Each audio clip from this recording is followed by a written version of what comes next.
오늘 본문을 보면 민족을 위해서 기도했던 사람 에스라의 이야기가 나옵니다. 에스라서 9장 1절 2절에 보면은 방백들이 에스라에게 와서 이야기를 해줍니다.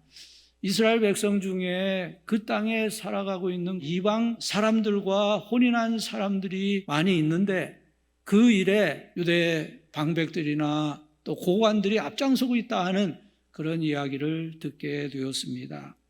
그 말을 들을 때 에스라는 어떻게 했습니까? 에스라는 자기 옷을 찢으며 탄식했습니다. 10장에서 이야기는 계속됩니다. 1절에서 4절 말씀 교독합니다. 제가 1절 읽고 여러분이 2절 읽어주시기 바랍니다. 에스라가 하나님의 성전 앞에 엎드려 울며 기도하여 죄를 자복할 때에 많은 백성이 크게 통곡하며 이스라엘 중에서 백성의 남녀와 어린아이의 큰 무리가 그 앞에 모인지라.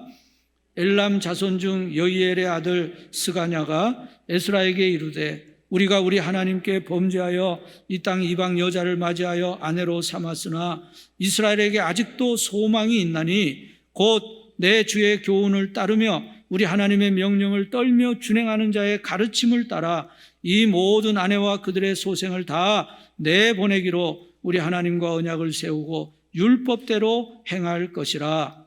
이는 당신이 주장할 일이니 일어나소서 우리가 도우리니 힘써 행하소서 하니라.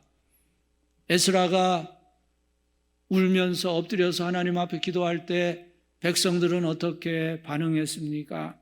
백성들은 에스라의 회개에 동참했습니다. 에스라의 사명은 예루살렘으로 가서 이스라엘 백성들에게 여호와의 율법을 가르치는 것이었습니다. 하나님의 율법이 무엇입니까? 죄에 대해서 알게 하고 그 죄를 회개하게 하는 것입니다.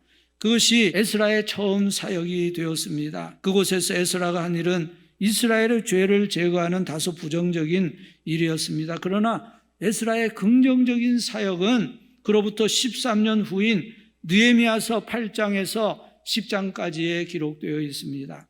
그것을 보면 에스라는 하나님의 백성들에게 하나님의 말씀을 전해서 그 하나님의 말씀으로 그들을 강하게 하는 영적 부흥을 이끌고 있습니다. 그러면 오늘의 본문에서 우리가 배울 수 있는 것이 무엇입니까? 첫째로 우리는 하나님의 백성은 세상과 구별되어야 한다는 것을 배울 수 있습니다. 주님은 우리에게 세상으로 가서 복음을 전하라고 말씀하셨습니다. 우리가 세상에 가서 복음을 전하려고 하면 세상에 물들지 않아야 합니다. 야고보서 4장 4절은 말씀합니다. 가늠한 여인들아 세상과 벗된 것이 하나님과 원수됨을 알지 못하느냐. 그런즉 누구든지 세상과 벗이 되고자 하는 자는 스스로 하나님과 원수되는 것이니라. 요한일서 2장 15절은 말씀합니다. 이 세상이나 세상에 있는 것들을 사랑하지 말라.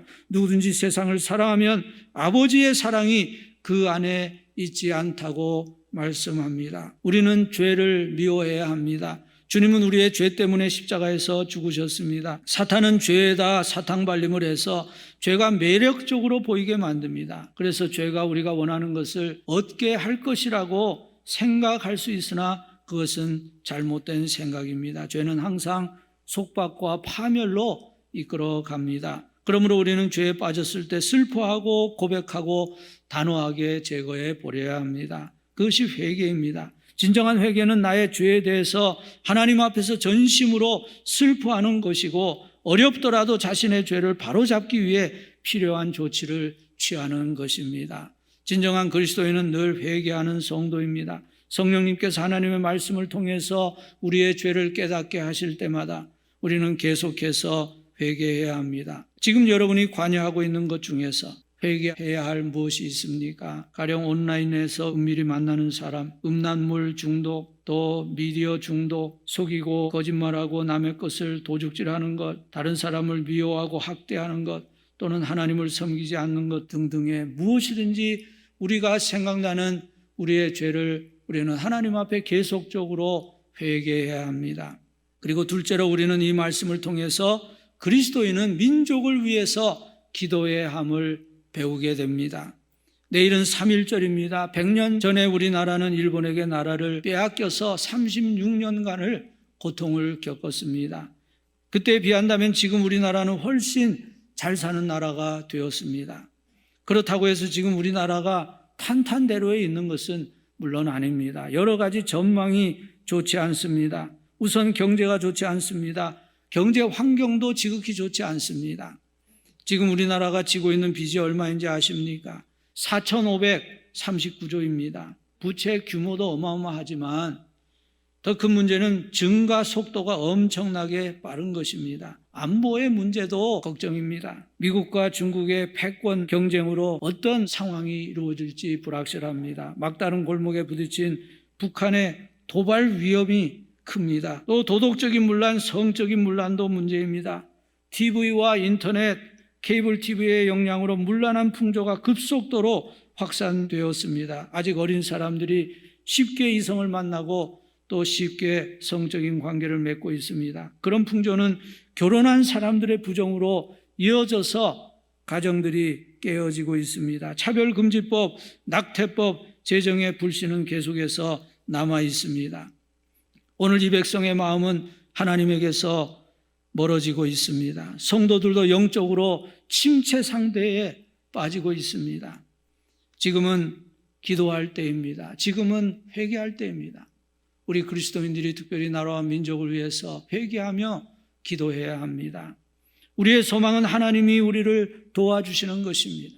개인적으로든지 가정적으로든지 교회적으로든지 국가적으로든지 우리의 소망은 하나님밖에 없습니다. 오직 하나님만이 이 나라를 지켜주실 수 있고 하나님만이 이 백성을 축복하실 수 있습니다. 그러므로 여러분, 우리 모두가 우리 자신과 가정, 교회와 민족의 죄를 회개하며 기도할 때 회복하시는 하나님의 은혜가 우리 모두에게 임하는 축복이 함께 하시기를 주님의 이름으로 축복합니다.